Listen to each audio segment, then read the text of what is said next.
Hi, my name is Esperanza Rangel, and today we're going to be talking about ranking our 5 bass players. So, as you guys know, I've been doing this 3-part series of ranking 5 bass players. We've been ranking 5 in each video, sorry. And the last one we're still yet to film it because we are doing our research on what bass players we want to discuss and talk about, and we're also kind of trying to figure out who's going to be on this channel as well, doing that. So let's talk about the obvious. I've had or received a lot of DMs or comments or people telling me, hey, so and so said this, so and so said that, about ranking one of our very own bass players, which is I Don't Feel the Bass. I wanted to just briefly post this so that we just kind of clear the air on things, because I keep on like not responding to this, but I just feel like it's time. I want to make it very, very clear because I will not repeat myself, right? I probably will, because I would say I'm not gonna, and I do. But I am not, and we will not be ranking I Don't Feel the Bass. And you might ask yourself, why not? That's all I hear when you guys talk to me about ranking him. We won't be ranking him, not because we don't just think that he doesn't deserve to be ranked, or definitely we don't think that he's way too much of a beast to be ranked. That's not the case. I do believe though that this type of bass player is one of those bass players that are pretty exquisite in what they do. This type of bass player, we want to analyze their stuff. We want to actually break down what they do, their type of format, and their strategy, and their hand placement, their just sound, their tone, all that kind of stuff. Like, we want to actually have conversations about this.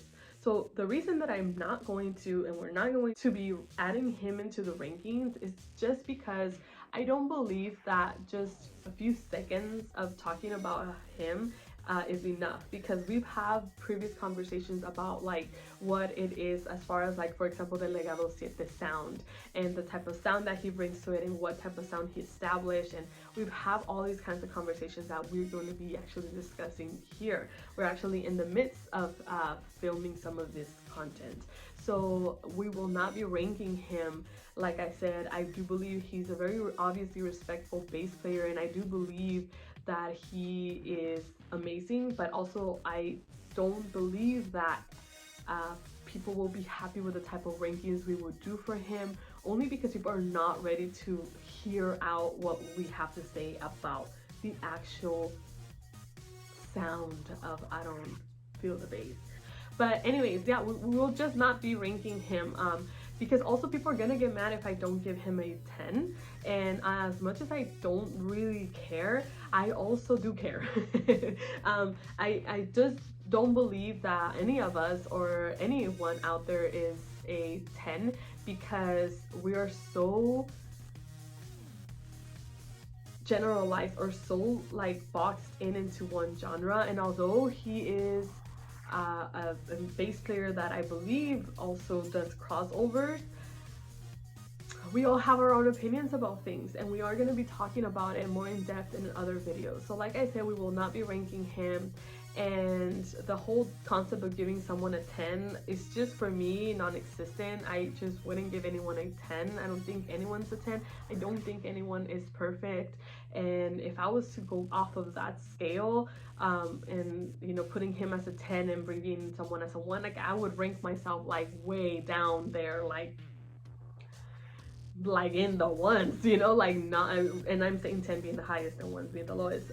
But we're not here to compare bass players, and we're not here to compare each other, although it's inevitable because we all feed off of each other's sounds. Regardless of that, I don't believe in like, well, this one's better than that one, or he's that kind of comparing I'm talking about. It's just not gonna happen. And some of you guys need to understand that before Aron, we had other bass players. For example, Mauricio Pineda, who actually brought all the sound that you hear from like Regulo Caro in his earlier years. He's the one who started that progression into this whole thing. Like you know, to begin with, it was all of them, like the whole Gerardo Ortiz movement and the whole Regulo Caro movement in the Del Records time. They actually are the ones who started this whole like adding minors and all these things. And I'm not saying like they're the only ones, but I am saying that for me at least, it's who I known to have introduced that to us, and at least we accepted it from them. It could have been someone before them, but we accepted it from them mainly. And Maurilio Pineda had a big responsibility in that, and had a big part in that. Not a lot of people don't even know who he is, and so then people automatically assume that we only have Aaron, but it's like we don't just have him. We have other bass players out there that actually opened that door for us to move forward with this type of music. So nonetheless, just wanted to say that we will not be ranking Aaron.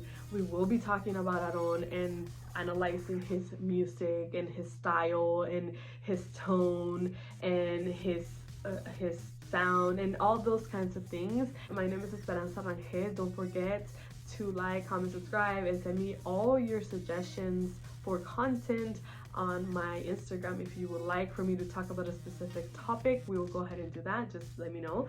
And if you want to be on this channel, also let me know. I'll talk to you guys later. Like I said, my name is Esperanza Rangel, and bye.